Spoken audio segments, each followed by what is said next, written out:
this is for the championship of the world. You've only gone through all the instructions one time. I expect a tough, clean fight. Protect yourself at all times. Any questions from the challenger? Any questions from the champion? Let's get it on.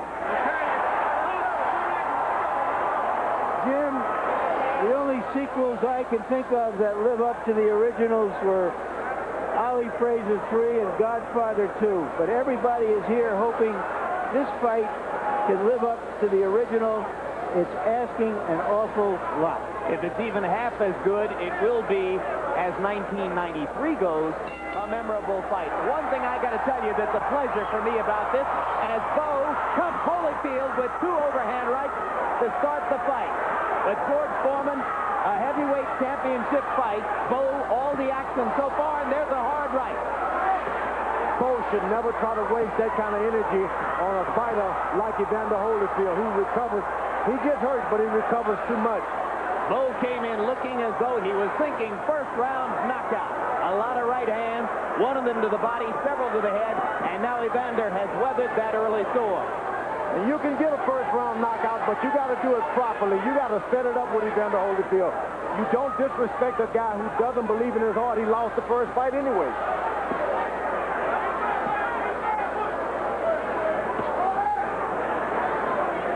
The first time Bowe fought Holyfield, he was really proud of his body. This time, he's got his trunk way above his waist. He's a lot to be ashamed of, so he's trying to get this thing over with as quick as he can to compensate for his lack of happiness with himself physically. It's more than just the extra 11 pounds. He looks softer all over, right, George? He is not proud of his body tonight.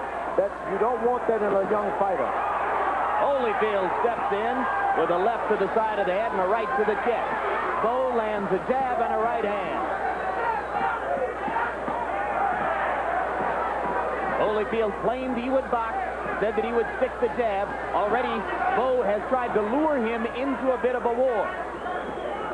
Riddick Bowe has made the awful mistake of going out there at that kind of weight, wasting that much energy too quick.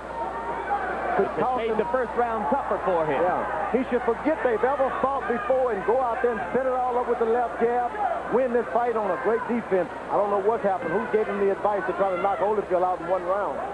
George, I thought that he hurt Holyfield early and he wanted to jump on him, and then he found out that he really hadn't hurt him. And he stepped back, and now he's boxing again. Yeah. No, he's really planned on getting out there and knocking this guy out in the first round. This Jesse Ferguson thing gave him a false sense of security. You may be right. Trading punches at center ring. Holyfield ending the exchange there.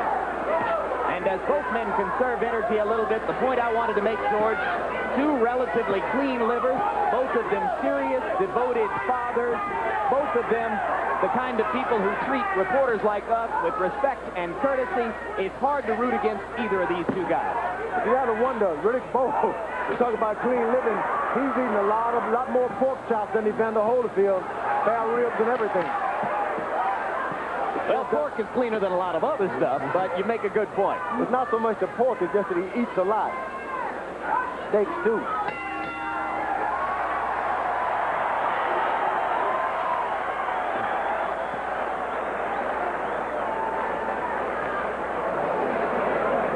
Okay. You want to start setting your man up with the jab. Double the jab. He's counting on every jab you throw. Okay. Double your jab. Feint and stick. Either feint and stick or double the jab. And keep the pressure. Try to keep the pressure on it. Okay. Keep the timing is beautiful. Just keep working the rhythm. And when you get through with your punches, drop to the inside. I'm saying, push him. Get your leverage where you can use that strength. Push the big ball down. Don't put too much. No, you don't want too much under that. Let's see where early on Bowe thought he had him hurt. What Bowe is trying to do is to let Holyfield know he's not going to let him box. And he thought he had him hurt here, and he came out to put some intimidation on him, perhaps. What Holyfield has to do is to land something important so that Bowe doesn't get so reckless and gives him the room to fight his fight. Holyfield has already established to Bowe, this is going to be a long night, buddy, and you're going to get yourself a nice little whipping. You may beat me, but you're going to get hit. Well, but after all the talk of boxing, Holyfield came out and threw a total of 4 jabs in round number 1. So he is back to the warrior mentality we've seen in the past. He did a lot of retreating, which was good. Now Bout is back on track. He's using his jab, standing on the ball, got his balance real good. Starting to blow his nose a little too early. He can swell up real easy. Bowe sticking the jab. You notice, George, they use the in-swell under both of Bowe's eyes between rounds. Holyfield lands a right and takes one in return. But believe me, Bowe got the worst of that exchange. Mills Lane warning Bowe about holding and hitting.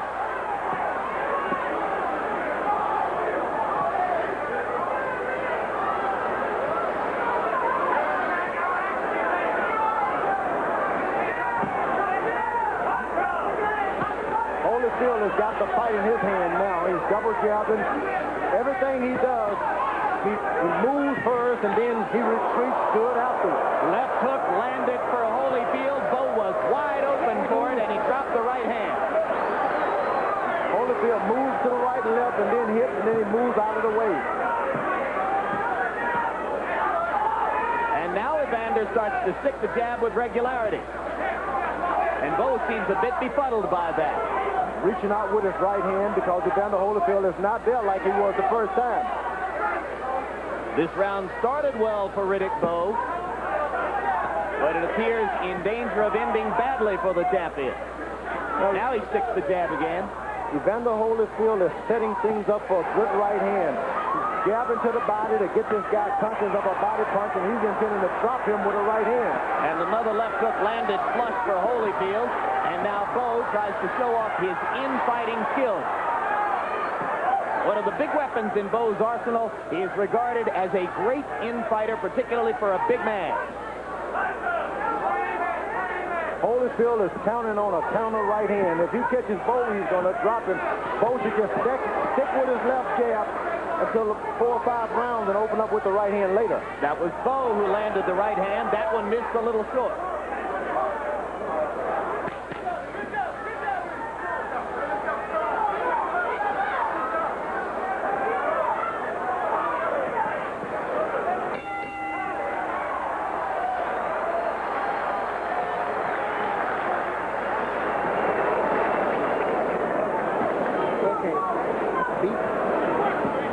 Just keep that jab working. Keep that jab working. Inside and then feint the jab once in a while instead before you throw it. Feint a lot because he's a little tight. You react. Break one off, okay? Because you get him tired, then you're going to turn it on going down the stretch, okay? Okay. All right, you're looking good, fighting a perfect fight. Vaseline, Manuel. No, he don't need too much. He don't like too much Vaseline. The jab. Right hand, come back to get up hook. Keep your hands up, he'll start leading with right hands now. All right. Every time you shoot that right hand, roll the counter, but you're looking beautiful. Hey! Yeah.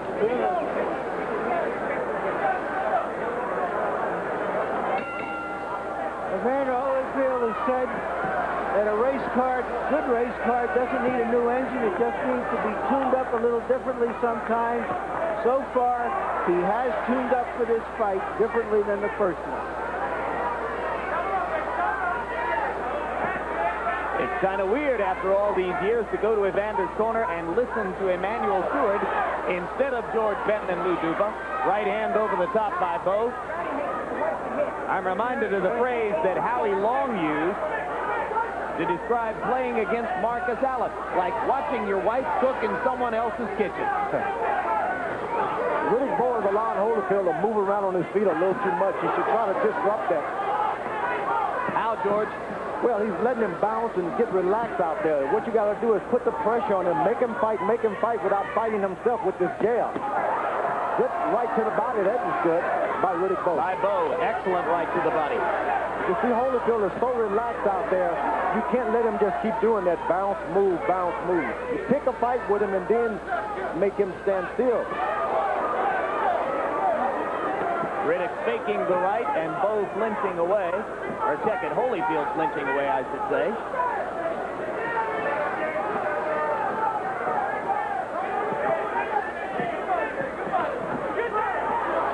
attempted twice.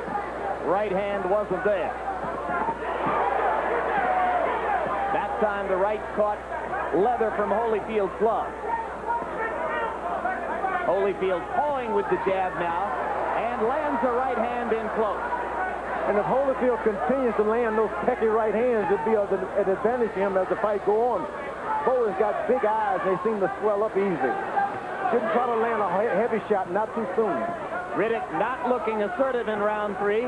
Forgetting to double up on the jab, taking a left there and complaining to Mills Lane that Holyfield had tried to glove him in the eye.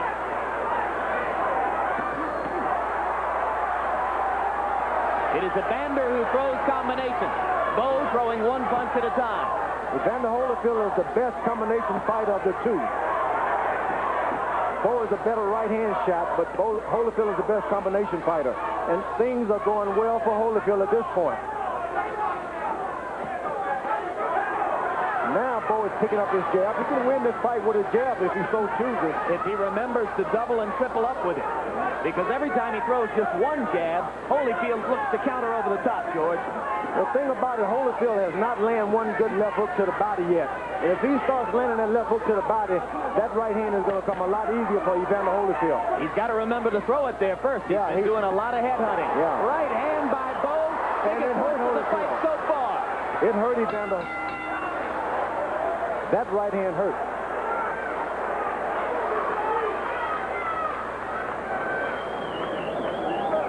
Beginning to slow down now.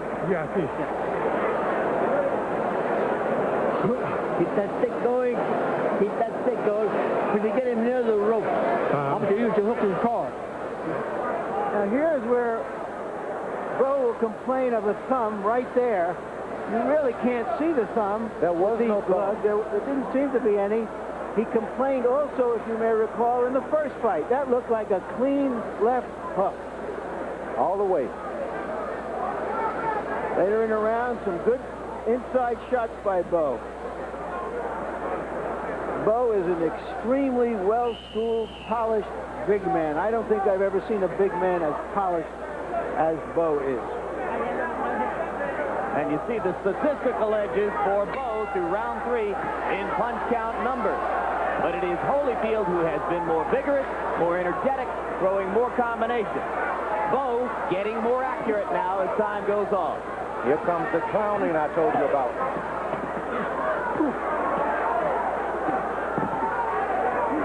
Holyfield starting to go to the body. Bowe comes upstairs, lands a left hook. Remember, he punctuated round 3 with a terrific right cross.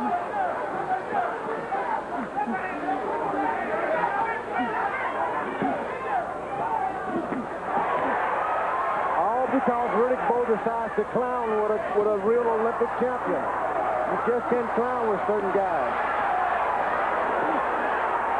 Left hook by Holyfield. Bowe going to the body. Action reminiscent of round 10 in the first fight. One of the great rounds in the recent history of boxing. In the first fight, Riddick Bowe was so thin that his hands just moved by themselves. This time, he's got to do so much with so much effort. So little with so much effort. Holyfield leaping in and taking a right to the body. And an uppercut. And a right hand over the top. That's the shot that Evander can't take, is that uppercut of Bowe.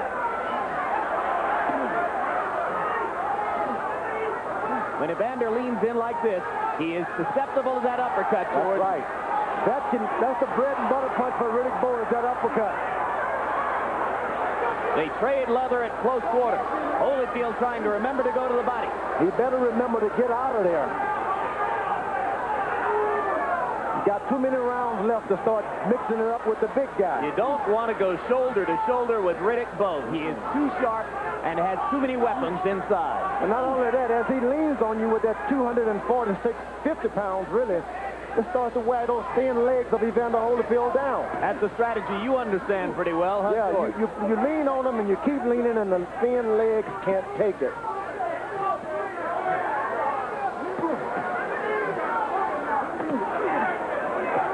And I think Riddick Bowe is anything but polished. He hasn't thrown one good straight right hand yet. So you and Larry have a disagreement here about... Yeah, everything is under and on top and flat. If he throws a right hand, straight right hand, he'd drop Evander Holyfield right now. Tried to do it there, but missed. He just haven't gotten one straight shot going. I'll agree with one thing with you, George, though. He can win the fight with the jab if he sticks with it. And a straight right hand, but everything is slapped on side the jaw. Abrasion above the left eye of Riddick Bowe. There may be blood beginning to emerge from Bowe's left eye. Holyfield lands a right on the target.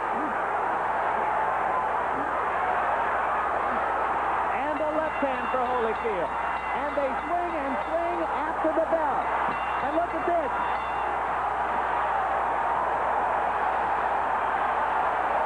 Hey, these guys want to fight. I've never seen anything like that.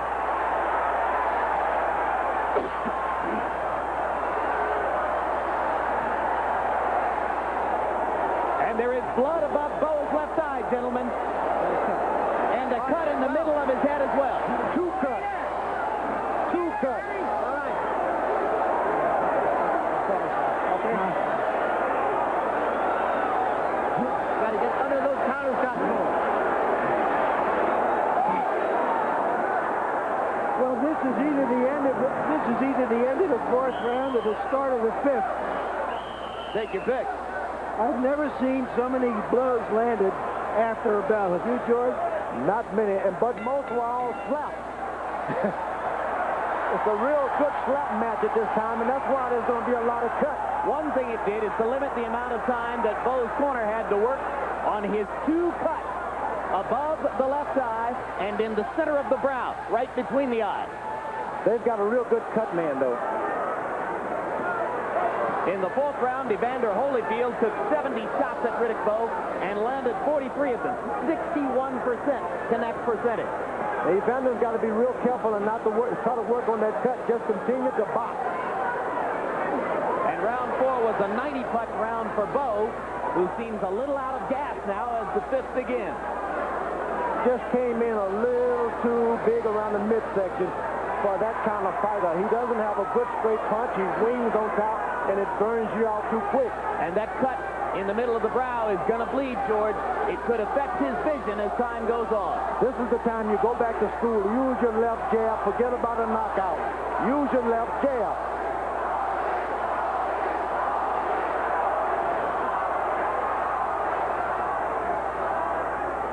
He could win it with his left jab. I don't know why they didn't tell him that. He's becoming an easy target for Holyfield as the trickle of blood begins to bother him. But he still has this good, big right hand if he can ever make it go straight. Now, Holyfield cut Alex Stewart in the first round of their fight on June 26th.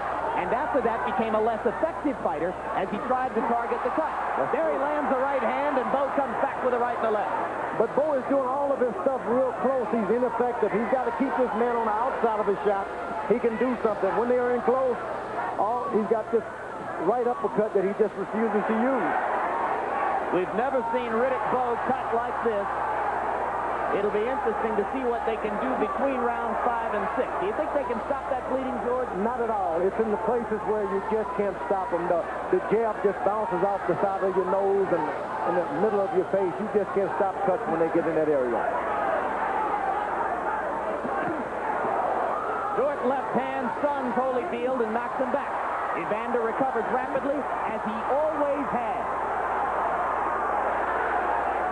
I think the big mistake was to allow Bowe to go through with this fight in that kind of condition. Overconfidence will always happen with the young guys. Did it happen to you, George, when you were young? Yeah, with Muhammad Ali, I wasn't in shape, but I said I can whip this old guy. Bowe may be hurt. He is hurt. Bowe is hurt. Holyfield gunning for a stoppage here. It would shock the world. Stuns Bowe again. And the round comes to a close. The bell saving Riddick Bowe from further punishment.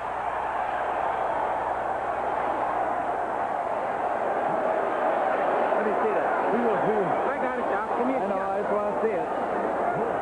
Yeah, that's nice, right here. Get your hands up and move. And here's where Bowe hurts him. Right in there. That left followed by that short right. The right behind his head. Riddick Bowe is hurt. Evander Holyfield took his time before he carried the fight to Bowe, hoping that Bowe would spend himself chasing Holyfield. Instead of going at him early this way, he has waited. And right now, he is on top in this fight. Evander Holyfield trying to join Muhammad Ali and Floyd Patterson as two big-name fighters in the history of the sport to regain the heavyweight championship after having lost it. Jim Witherspoon accomplished the same thing on paper in the 80s, but you remember that. You got to be real careful now with a young fellow like Riddick Bowe. His corner has got to be watching this carefully. Not only can he lose this fight, but he can get his career destroyed if he loses it improperly now. Sometimes there's a towel that you can always throw in if it gets too rough. Because he's not only being whipped, he's being cut bad. The blood, you lose a lot of your strength. Holyfield commanding with the jab. Bowe once again starting very slowly in this round. Bowe is not starting. Bowe is now surviving. There he is slapping with the right hand again, George. Yeah, he has. He's not, I don't consider him at all polished. He's got power because he's big. But if he had a good straight right hand, Evander Holyfield is easy picking to him at any time. Holyfield is doing something he doesn't know how to do now. Just get aggressive. Well, he's always been aggressive, but he's never been a great finisher. Yeah, but he goes forward and he just hit a lot of himself. Boom! Great combination by Holyfield. And another one. Bowe standing still at center ring and taking it. That right hand landed flush for Holyfield. The way to keep their respect, Holyfield should be concentrating on it, because if he continues to deliver accurate shots to Riddick Bowe and doesn't drop him, Riddick Bowe can lose total respect and start to jump back on him real good. And Bowe looked to the corner to try to gain some advice from Eddie Futch, and Futch was nowhere for him to see it. Hidden behind other figures over here. Holyfield banging away. Round 6, a huge one for the former champion. Evander Holyfield should continue to keep his respect for Riddick Bowe, because a big man like that catching you with one of those roundhouses, you're going to hit the floor. Like Lennox Lewis did to Frank Bruno when he was in so much trouble in Cardiff, Wales. Seeing that Holyfield has got no defense for an uppercut. I don't know why Bowe is not throwing it. Riddick Bowe ridicules Lewis for all the difficulty he suffered at the hands of Frank Bruno. That's true. Now he's getting a lot of the same from Holyfield, but that right hand may have turned things around, George. It was a good pinpoint, accurate right hand. If he continues to do that, he won't have a hard night, because the Holyfield goes forward, he doesn't know what he's doing. Spectacular uppercut by Evander. Last 10 seconds of round number 6. We're almost at the midway point of the fight. And what a battle it's been, particularly for Evander Holyfield.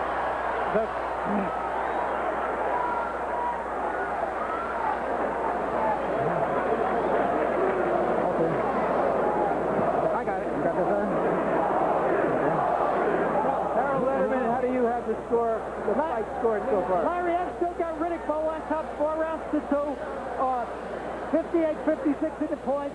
I thought Riddick Bowe was very, very busy in the first 4 rounds. Won it on clean punching and effective aggressiveness. Certainly, in round 5, Evander Holyfield turned the fight around completely. He's coming back. He's on top now. He seems to have taken control of the fight, and he certainly is banging Riddick Bowe around in the last 2 rounds. I think there's going to be a tremendous controversy over the referee, because Mills didn't get in quick enough at the end of the 4th round. Controversy or not, Harold, you and I couldn't disagree more. I have Evander Holyfield ahead 4 rounds to 1 and 1 even. I see it like that myself, but then I never could have been a good judge. But Riddick Bowe has tasted all of the power Evander Holyfield has now. He's not scared. He's realizing that his corner cannot help him. Look, you're a big boy. You got to fight your way out of this, and he's willing to do it. Bowe going back to sticking the jab, And when he does, he backs Evander up. It was that way last year. It's that way again. Right hand for Holyfield. Stuns Bowe. And Bowe comes back fighting this time and lands a right hand on Holyfield's chin. Holyfield isn't being smart. He hits a good right hand. He hits him with a good right hand, and he stands there and waits to see what he's going to do. You got to hit and move out of the way if you want to win that kind of style, with that style. Bowe taking command right now with the jab.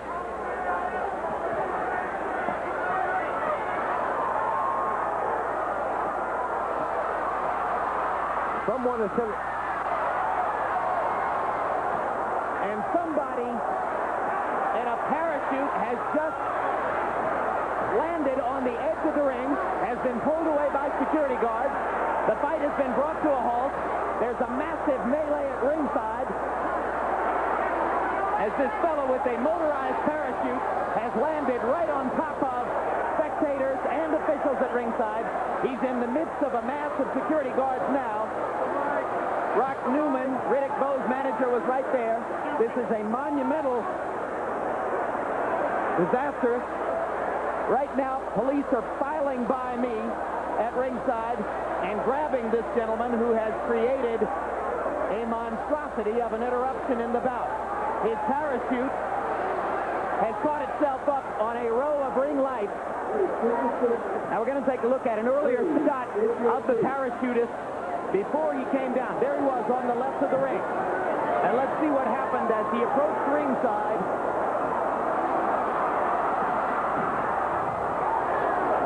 There it is.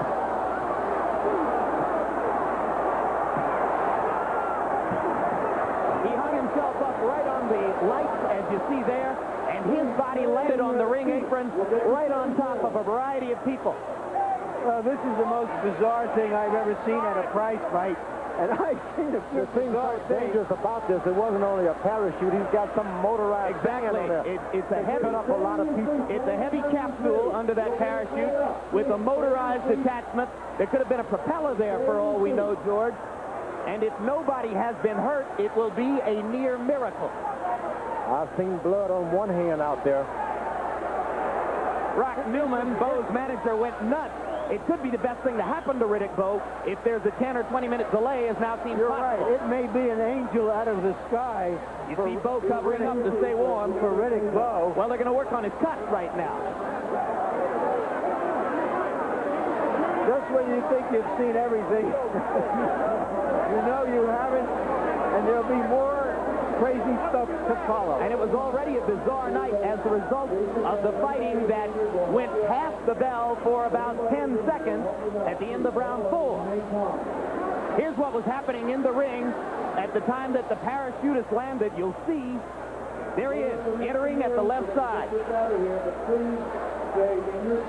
And you see people backing away and trying to avoid the capsule and the motorized contraption attached to it. Here's a look at him much, much earlier this evening from our blitz coverage. As this took place, we are told that our blitz cameraman tried to alert us to the possibility that this was going to happen. That's why he was zooming in and out, as you can see here. And there it is. He targeted the ring and came right down. Well, this guy is going to wind up in the Slammer in Vegas tonight, and with doggone good reason. Well, what charges, I wonder? What charges? Yeah. Doing an outrageous thing to get some publicity for himself. Oh, okay. Lighting company turning off lights now to try to prevent the possibility of fire. If Evander Holyfield is thinking about this at all, he has to rue the fact that it happened at a time when he was in such good position in the fight, or so it seemed. And here's another look, guys. We're going to see it one more time. This was incredibly dangerous. I've got to say that it put a jolt through us because he landed about 7 or 8 feet away from us on the ring apron. And this is how he descended toward the small disaster which has now taken place at ringside in round 7 of a heavyweight championship fight. You can see how our cameraman zoomed in and out. attempting to warn our production people in the truck of the possibility this would happen. And I have just gotten word that Riddick Bowe's wife has just fainted at ringside. She was even closer to the parachutists than we are. She's up and around now, but she's awful shaken. And she is, gentlemen, she's in the early stages of her 4th pregnancy as Riddick looks forward to the birth of his 4th child. And we only hope that Judy will be okay.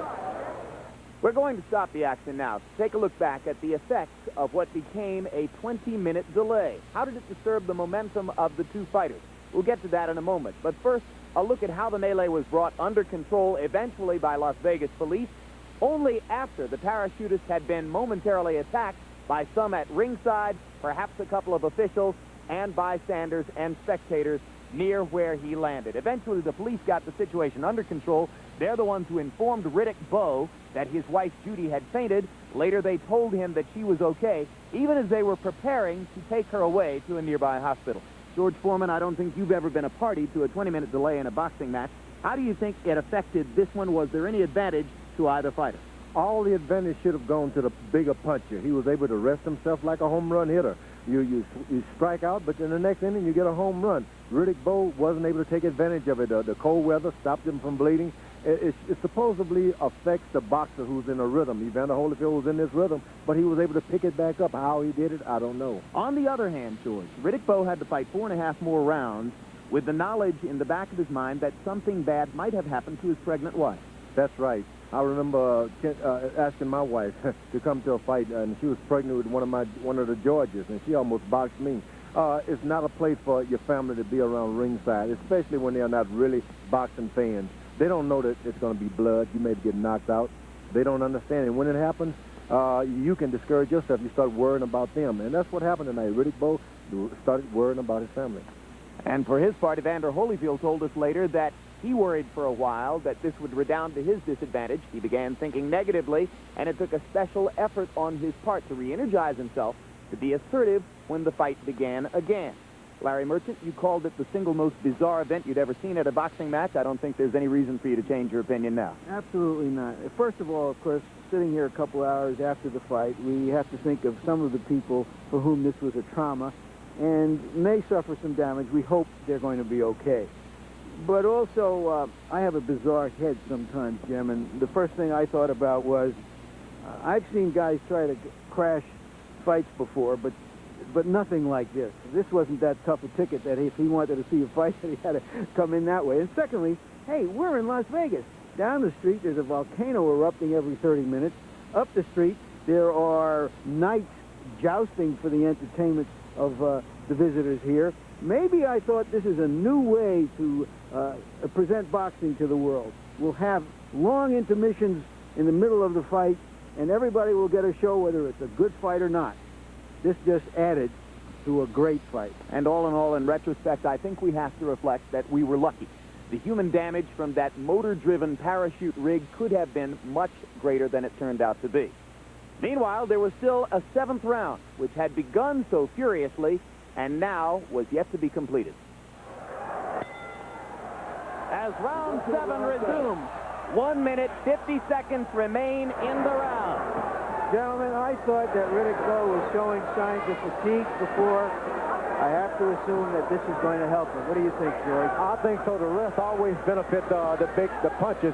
Like Reggie Jackson, you swing out, you take a rest, come back the next inning and get another home run. But for the boxer, he gets into a groove, and he has to find that groove all over again. So it can be devastating for a boxer to get such a rest. You'll also note that there is no trickle of blood from Riddick Bowe's nose or his eye. For the moment, those cuts have been closed. And the cold weather assists that. Once you start, it's hard to bleed in the cold weather. And here comes Holyfield with some of the same mustard he brought before. You notice Holyfield is more effective when he doesn't put any power on the punches. Just let the punches flow. He's able to get out of the way easier. You say, George, he's a more natural punch thrower than Bowe. He is. The combinations come so easily with him. Bowe has to wind up, straight, strut, and then throw 1-2 and look for the guy.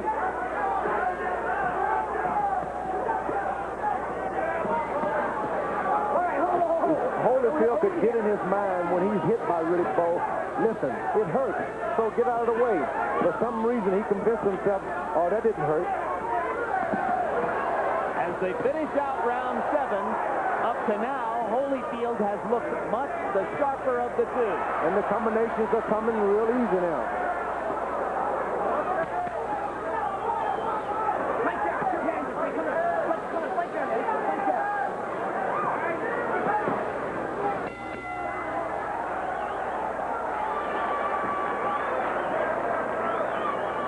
Ladies and gentlemen, give yourselves a round of applause.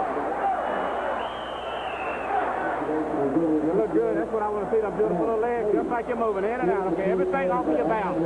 Looking good. Good fight. And we haven't even opened up yet. Keep using those great legs and keep your balance. You're in perfect position tonight. Everything you're doing, you're never losing your balance, and that's the key to the fight. And when you're staying, put your head in the chest. Step in, okay? Okay. Move that jab as soon as you get within range. Fellas, that may go down as the most unusual round in the history of boxing. I can't think of anything like that ever having happened, especially in a major prize fight, the heavyweight championship. So a further test of the resiliency of both fighters. Riddick Bowe seems so wiped out at this point. He had a good rest, and he still can't seem to get up and throw 3 punches. His legs are tight. Well, he didn't have time to do any more training and lose any more weight during that period of time, George. He's still the same 246-pound guy, and you say not as good a fighter as a year ago. That's right. You know, Dick Gregory was surely an asset to his camp last time around. Dick Hard Gregory left is hook nowhere by around. Holyfield. Holyfield can make a bad mistake trying to slug with this big guy. The big guy's only got one chance now, and that's to land some hard shots. Why give him that opportunity? Well, I'm not so sure you're correct, George, because remember, Harold Letterman, after 6 rounds, had Bowe ahead 4 rounds to 2.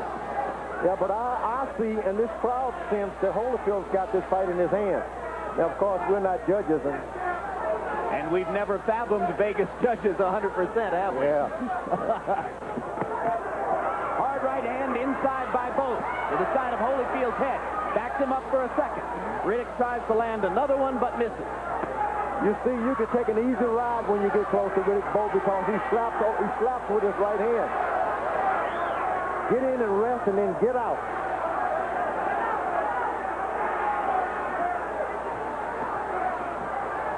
Now, this is a mistake for Holyfield. When you hit that big man, believe me, he's going to pay you back. Hit him, get out of the way. Don't sit and assess your damage. But this time in close, it was Holyfield who landed the uppercut. Now Bowe tries an uppercut there, and it was blocked by Holyfield's glove. The one thing when you're fighting the younger fighters, you can be assured once you hit them hard, they're going to try and pay you back. So you hit them and then move out of the way because they're coming back. Good left to the body by Holyfield as they fight in the clinch. Blood trickling again from above the left eye of Riddick Bowe. And now all down his nose. And bound to affect the vision in the left eye. And Holyfield takes advantage with the right hand. Did not try to go for the knockout. Just get the same punches without all of the extra effort. It's not going to hurt anymore if he leans in with all his power or if he doesn't. So just do the punches and get out of the way. George, do you think blood on your opponent helps you win a decision? Not at all. You don't think it affects the judge? No, Larry Holmes put blood on Evander Holyfield in their fight, and the judges didn't even pay any attention to it. Right hand over the top by Holyfield. Beating Riddick Bowe to the punch right now. He's no doubt outboxing Riddick Bowe, but he should stay away from the slugfest. Another left-right combination by Evander. And 3 more shots. And Bowe comes back with a hard right. And again, they fight beyond the bell. And Evander Holyfield is starting to dominate this fight.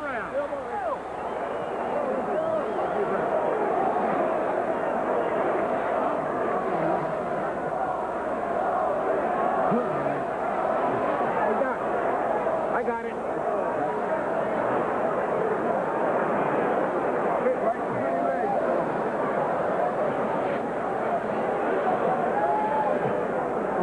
I don't wait for... Fans fell in love with Holyfield last time because of the courage he showed in defeat, his first defeat. Here tonight, they're beginning to fall in love with him because of the courage and the skill he is showing in trying to recapture his title. An unmarked Evander Holyfield. 2 cuts on Riddick Bowe, one above the left eye and one above the bridge of the nose. As they begin round number 9, 2/3 of the way through the fight. Punches in round 8. Bowe landing more. Holyfield a higher percentage. Both men punching accurately. Riddick Bowe is getting kind of desperate with that right hand now. He needs to set it up with the jab. Got to set it up behind a jab, and it can happen real easily if he only believed in it.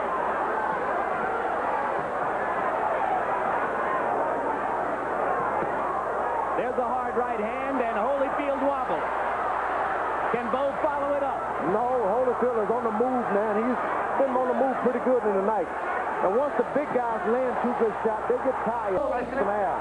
Crowd gets excited for Bowe a little bit as he presses Holyfield against the ropes, but Evander seems fully recovered from that one big right hand shot. Now, Evander should jump right back on the big guy when he throws 4 shots like that because he doesn't have any oxygen afterwards. It's called get right back. Bowe's jab is good now if he can only continue. He's coming behind the jab. He could come back in this fight if he keeps throwing the jab like that for the last 4 rounds. There it sets up the right hand again. And there again.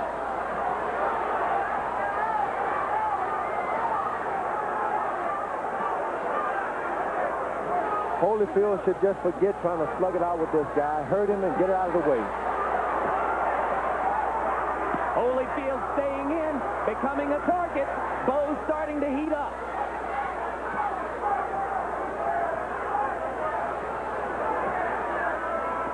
Now Riddick loses a little steam and paws with the jab instead of sticking it hard as he did earlier in the round. Holyfield has tended to dominate the last minutes of the round as Bowe has run out of gas and Holyfield's superior conditioning has shown up. And at this point, we're starting to see Evander Holyfield's left hook to the body, which we hadn't seen earlier. Bowe is trying to counteract by going below the belt. This time, Holyfield doesn't ask the referee for help as he did the first time. Solid right hand inside by Bowe. Holyfield leaned into it. Holyfield actually landed the right hand first that time. Another right hand. Left-right combination. Bowe misses with the uppercut. But why Holyfield leans in after he lands that right hand, I don't know. Throws the right hand and falls right into Bowe.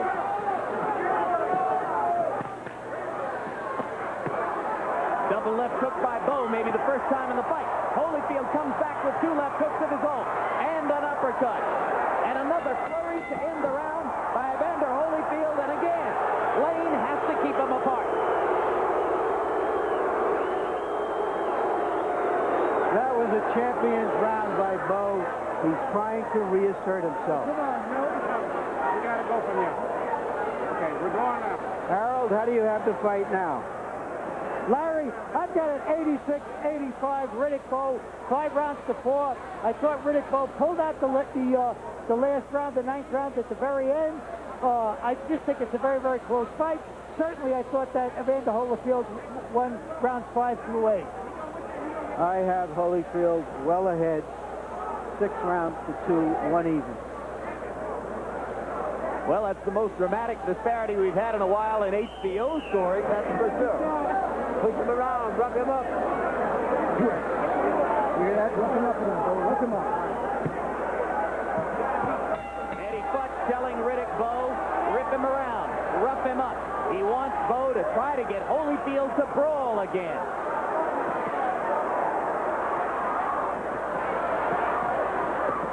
Infighting where Bowe may have the advantage. Why Holyfield lays in there with that big man is a great mistake. The only thing he knows how to do, George. It isn't necessary at all. You get your shots and run away. Warrior's heart, Warrior's mentality. We're into the 10th round, and of course, You can't forget what happened in the 10th round a year ago when the two men fought a pitched battle with a seesaw momentum. First Bowe dominating and seeming on the verge of a knockout, then Holyfield coming back. Once again, 51 weeks later, they are trading leather in the 10th. Holyfield is doing so good when he lands 2 or 3 jabs, move out of the way, go back, he do it again. Right hand by Holyfield. Falls forward. He shouldn't fall forward once he does it. Clean jab, snapping Bowe's head back. Holyfield much the sharper puncher so far in round 10. Bowe landed a right inside. You better be careful. Bowe is trying to use every dirty trick in the book, hitting below the belt, hitting on the break, waiting for the bell to land another shot.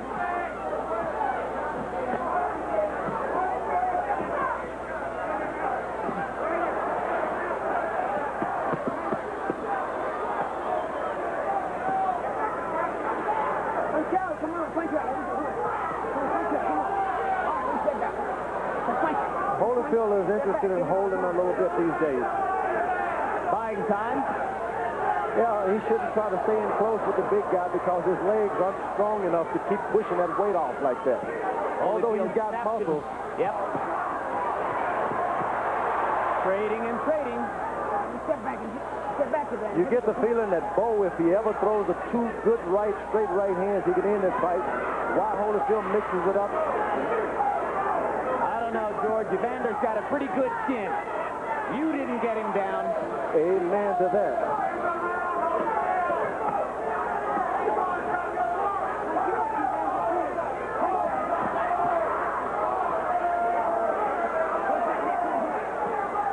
Round 10, a bit of a lull now. Right hand by Holyfield inside, rocks Bowe back. But he shouldn't try to go for the knockout. Just land the shot, be content, and start all over again. He gives Bowe a chance to come back with an uppercut of his own. Holyfield leaning forward against the major power of Riddick Bowe. That uppercut, and knocking Bowe's mouthpiece out with a left hook. Another tremendous rally by former champion Evander Holyfield. And gentlemen, that was a tenth round.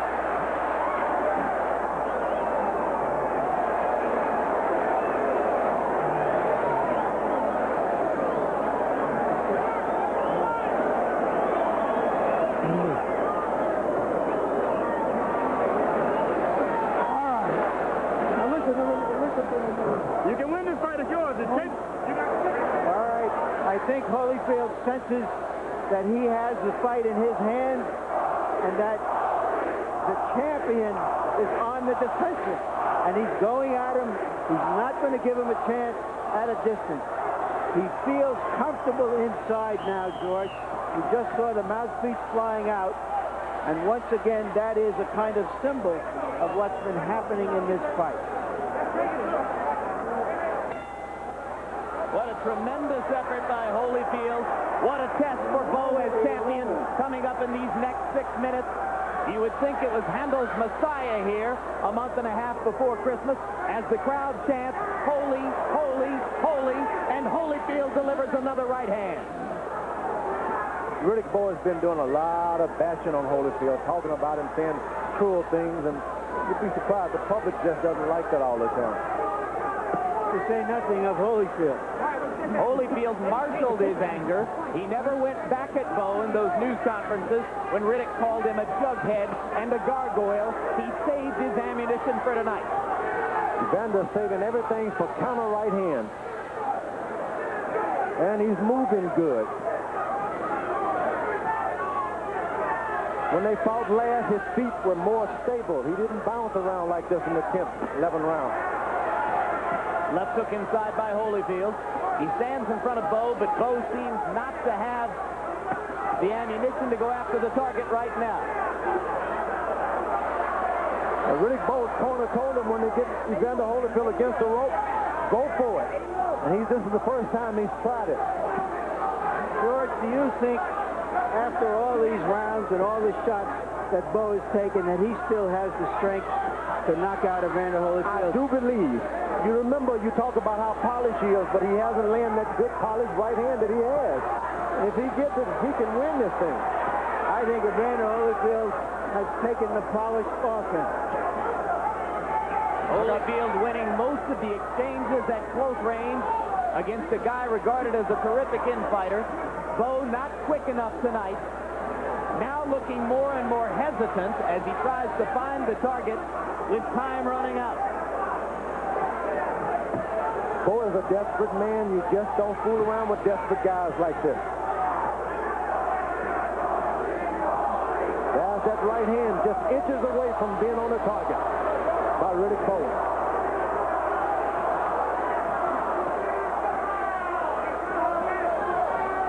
Riddick Bowe promised his followers a knockout in this fight. Now he is fighting to survive, or so it would seem.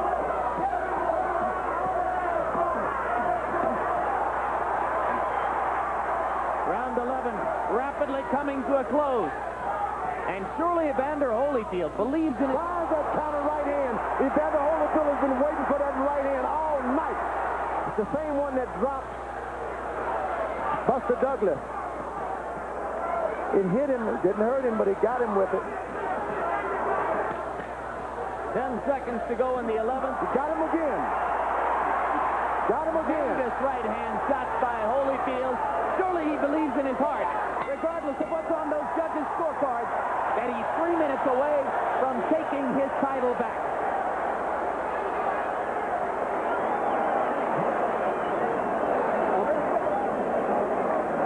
Feel up a little too straight. That's I get rid of those shots. Got to get out lower. We got to have this round. We need this round.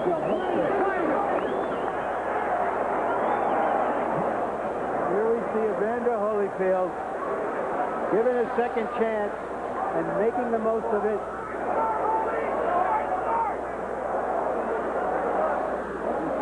Conventional wisdom that Evander Holyfield no longer had the fire to fire back like this against a big young champion.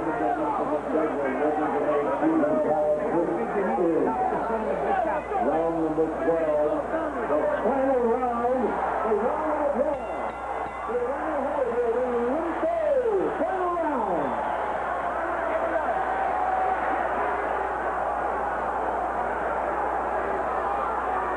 Harold, how do you see the fight quickly? Larry, a little bit closer than you. 105, 104, 6 rounds to 5, Evander Holyfield.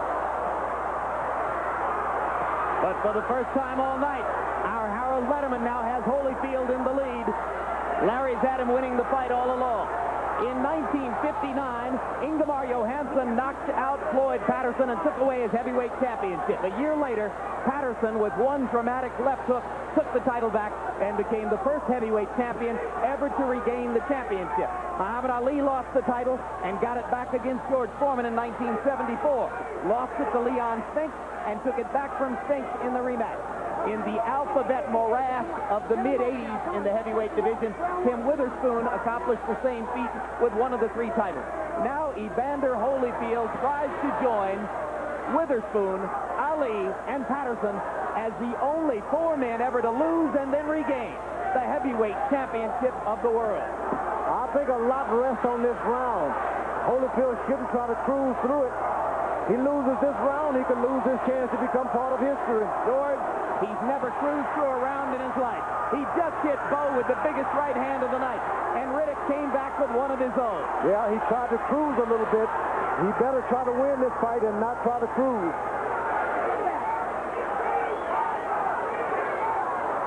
Regardless of the outcome, are these 2 men matched for exciting fights or what? This is exciting.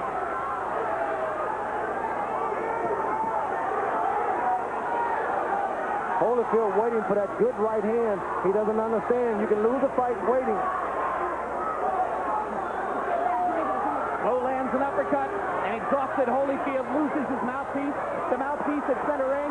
Bowe comes back with the uppercut, trying to hurt Evander while he has his mouthpiece out. Bill Blaine tosses the mouthpiece to Emmanuel Stewart in the corner. Holyfield is hurt. He's hurt. You're right, George. Riddick's got a huge chance here, and he's going at it with everything he's got. He wins this round. I can't see the judges not going for him. ring decides that it's time for Holyfield to get the mouthpiece back. So Riddick Bowe had a chance there for about 20 seconds to do serious damage. Couldn't quite take full advantage of it. Holyfield's mistake, he waited around for one good counter right hand, and he lost that round. Right hand by Holyfield. Stops Bowe in his tracks. Both fighters looking as though they'd like to have a knockout. Crowd rises to its feet. For the second year in a row, they fought the fight of the year.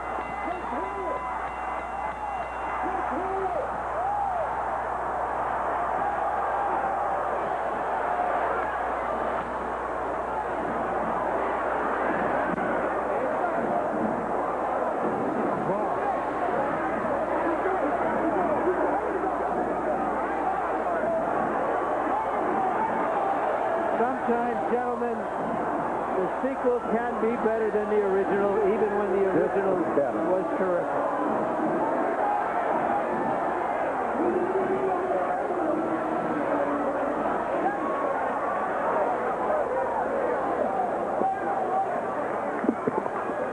Win or lose, Larry, George, win or lose, is there a bigger man in boxing than Evander Holyfield?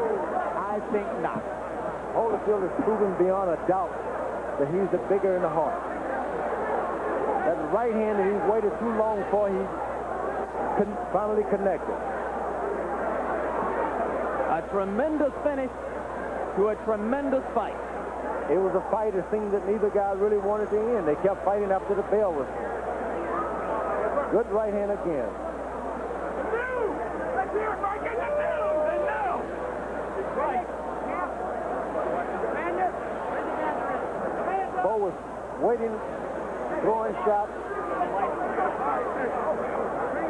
And now, with the crowd still wobbly and shaking off the effects from that stunning event when the parachutists landed on the apron, with the two fighters reeling from the battle in which 4 times they continued hitting each other after the bell, with Judy Bowe at a hospital and Riddick Bowe uncertain as to her condition. These two fighters wait for the judge's verdict in a heavyweight title bout. Harold Letterman, our unofficial score. How did you have it? Jim, I had it 6-6, 114. I got it a draw. I thought that Riddick Bowe definitely pulled out the last round to pull out a draw in a fight.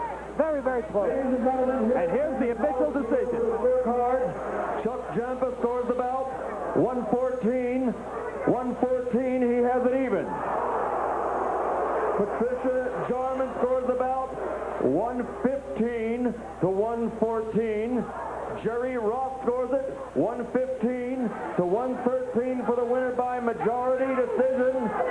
And once again, heavyweight champion of the world from Atlanta, Georgia, Evander Holyfield. He won it.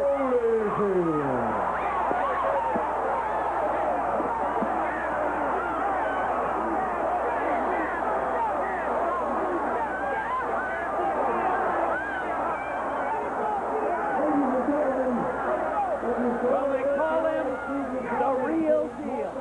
And tonight, he was all of that. Moments after the decision, Larry Merchant had the chance to speak with both the returning champion and the deposed one. Evander, congratulations. You tell me in your words the difference in Evander Holyfield for this fight and the last fight. First of all, I'd like to thank God for giving me the courage and give me an opportunity to retract the mistakes that I made in the first fight. And the difference is that I boxer smarter fight. It took some time for me to slug with it just to get the respect. Then, I was able to move some. And, I still had trouble with the fast jab he had, but still I was able to counter some of the jabs. They hit him with right hand to isolate his right hand. When can you sense that this was going to be different, that somehow maybe he was no longer the champion even during the fight? Well, when I came out there with that thought in mind, I walk by faith but not by sight. I promised everybody that I was going to win this. I knew the Lord would give me strength. All I had to do is just have courage to go in there and fight the fight regardless of the circumstances. Because, you know, he shut me up sometimes and stuff that could have got me into just slugging. But, you know, I thank God for me having a sound mind, being able to break out from that slug and go back to boxing. So the fact that you changed paces, boxing him, slugging with him, do you think that in some way that threw him off, unlike the last time where he can anticipate everything you were doing? Well, yes, you know, what's important is a person's rhythm. When a man is... All right, Sam. I'm coming back. I want him again. I want him again. Look at here, y'all. Y'all see that nose? Yeah, you know, the whole thing is that, you know, when a man is in his rhythm, you know, it's just like sprint. Most people might be able to run a long distance because they run in the pace. But if you make him chop it up, then, you know, it throws their rhythm. And, you know, he's a big man. To stop himself really messed the guy up. So, you know, I realized that to get me tired, so I knew it had to make him even tighter. Evander, none of us have ever seen anything like that 7th round. I know you haven't. What exactly did you see when the parachutist almost got into the ring? Well, you know, when the guy came in with the parachute, I thought somebody was jumping over the rope, getting ready to do something. I was getting ready to run out the ring myself. I didn't know what happened. It was coming so fast, and, you know, he got hung up on the rope. But, you know, I was hoping that he wouldn't punch that time. You seemed to be gathering momentum at that point, and then there was a long layoff. How did it affect you? How do you think it affected the fight? Well, you know, I think it really slowed down the pace. And the whole thing is that I thought I had him tired at the time. He was breathing hard, and I was able to lead off. He wasn't getting off with the jab. You know, he was bleeding a lot. And so, but what happened is that, you know, when I came back to the corner, I was getting stiff in my back, too. But I felt that he was getting tired, and I was getting ready to pour it on. Have you ever had a second chance to do something else in your life that you had regretted and corrected? Anything? Well, yes, you know, to make the Olympic team. I lost the Olympic trial, and I had to come back and fight Riddick Bowe twice to beat him. And, you know, I was determined that, you know, I had to win this thing. What are your plans now as the heavyweight champion? Who do you want to fight next? Will you give Bowe a chance? Do you want to fight Lennox Lewis? What is your outlook on the championship now, having it a second time? Well, you know, my outlook now is to get home and get to church. And, you know, and be able to thank the Lord before all the people. Let everybody know that, you know, it's not I, it's Jesus that gave me the faith and the confidence to be the champion of the world again. Thank you very much, Evander. Thank you. To us, the difference between the first fight and the second fight, except the fact that you won the first and lost it. Why did you lose this fight? Well, Larry, I guess the judges saw different. I felt like going into the last round it was close, and I felt like I had to dominate the last round in order to, you know, pull off a decision. And I thought I did that, but the judges saw otherwise. You weren't as effective through the middle rounds. Did the fact that he stayed away from you quite a bit somehow change the dynamics of the fight? Well, perhaps that could prove to be a big factor. As I said earlier, I wasn't going to chase him, and perhaps by me just waiting, he was able to pile up points. I really can't say at this particular point because I haven't seen his tape, but again, I take my hat off to Evander Holyfield. I wish him all the luck, and perhaps we can do the third time. Perhaps the next one might be greater than still in Manila. Were you as prepared for this fight mentally and physically as you were when you were challenging for the title? Well, I think for this fight, I had to do a lot more interviews and things like that. But, again, I'm not one to make excuses. The judges say Evander Holyfield won this one, and I congratulate him. And I hope he does well, you know, with the championship because in due time I'll be back. Tell us about the 7th round. What you saw, when you saw it, and how did it affect you? How did that long delay affect the fight? Well, I got cold somewhat, and I felt like at that point, it was in my favor. And by the 6th round being stopped and what have you, I had the opportunity to get cold, and I guess Evander Holyfield took advantage of it, and he came out, he was strong.